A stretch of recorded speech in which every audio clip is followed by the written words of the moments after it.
UP के जल शक्ति मंत्री स्वतंत्र देव सिंह पहुंचे बीसलपुर। बढ़ते जलस्तर से होने वाले कटान को रोकने के लिए बनाए गए पत्थर के स्पर का किया निरीक्षण। यूपी से जल शक्ति मंत्री स्वतंत्र देव सिंह बाढ़ से हुई कटान का जायजा लेने आज पीलीभीत के बीसलपुर पहुंचे। बीसलपुर में बहने वाली कटना नदी में हर साल बरसात में जलस्तर बढ़ जाता है, जिससे आसपास के इलाकों में कटान होना शुरू हो जाता है, जिसमें किसानों को भारी नुकसान का सामना करना पड़ता है। इसीलिए इस बार कटान नदी किनारे पत्थर दीवार बनाकर बाढ़ से होने वाले कटान को रोकने का इंतजाम किया गया है और ये देखने के लिए वो वहां पहुंचे।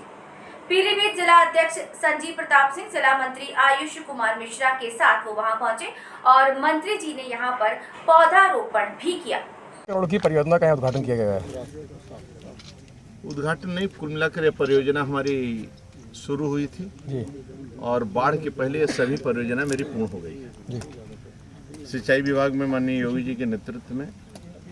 इसके पहले ये 3 गांव ऐसे थे कि जो कटान होता था, रोड भी कटान और गौशाला भी था, लेकिन इस परियोजना को कंप्लीट होने के बाद अब ये गांव भी तीनों बच जाएंगे, सड़क भी बच जाएगा, गौशाला भी बच जाएगा। लगभग इस जनपद के अंदर 6 परियोजनाएं हमारी बीसलपुर, पूरनपुर और सदर में मिलाकर लगभग 6-7 परियोजनाएं चल रही हैं। राज्य के अंदर 338 परियोजनाएं हमारी हैं, जो इस समय लगभग सभी परियोजना उत्तर प्रदेश में पूर्ण के कगार पर हैं। बाकी कुछ बच्चे हैं जो पूर्ण के कगार पर, बाकी हमारे 100% 250 के ऊपर की परियोजना हमारी पूर्ण हो चुकी है। जनधन की हानि न हो, किसानों का नुकसान न हो, इसके लिए हम लोग रात दिन विभाग के कर्मचारी अधिकारी परिश्रम कर रहे हैं और इसीलिए हम लोग भी निकले हैं कि आगे भविष्य में बाढ़ आने की संभावना है, तो हम लोग अपने स्तर से तैयार हैं और उस चुनौती को हम लोग स्वीकार करेंगे।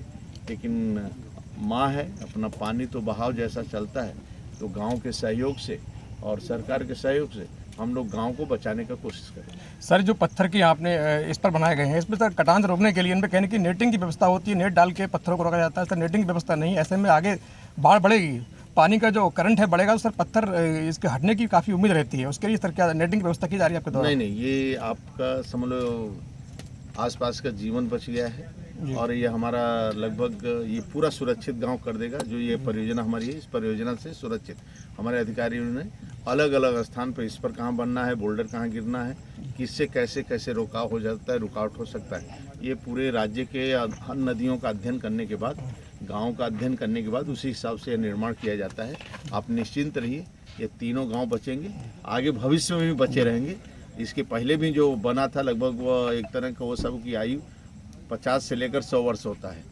नुकसान ना हो, कोई यदि उस पर न करे तो वहाँ कटान फिर दोबारा नहीं हो सकता है, इसलिए ये सुरक्षित रहेगी, आप निश्चित रहिए। सर, ग्रामीण अंचल जो इलाका होता है